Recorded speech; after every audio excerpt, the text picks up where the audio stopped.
bansa, gagawing voluntaryo ang pagsusuot ng face mask sa indoor areas. Nilinaw din ni DOH President Charles Maria Rosario Cahere na kailangan pa rin magsuot ng face mask sa mga ospital at mga publikong transportasyon.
Adunay ang edukasyon sa kabataan magpadayon o walay utlanan.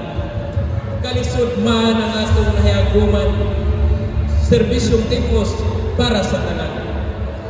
Ang katalagman mao'y nagpalikon sa atong kasing-kasing ug kabubuton.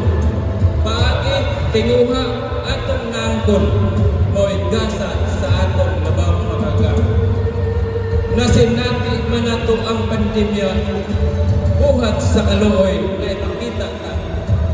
Adunay ug uban pang mga programa mo'y tubag sa atong mga problema. Nagpadayon man ang hadlak sa kapalarang di matuis, ayaw kabalangan. Kauban nato si Semsenes, iyang abilidad ug katakos, kitang tanan makapahimulos. Busa kita karon mamalandong misyon nato ipadayon katungod sa mga bata atong ilhon kay pahat man kita sa ilang kaugmawa.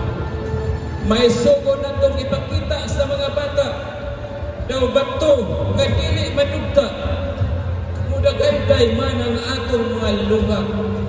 Adunay ang tambal para sa ilang luha.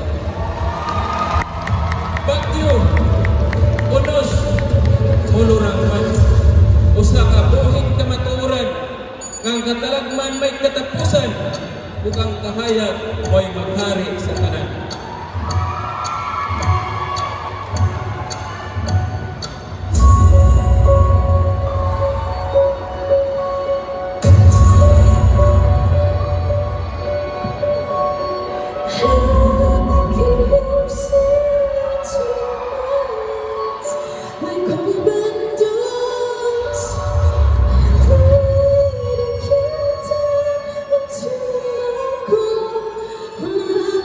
Come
ang sigid aralan, usa ka kahon sa katawa, kasaba ug kalipay. Dinhi magatubo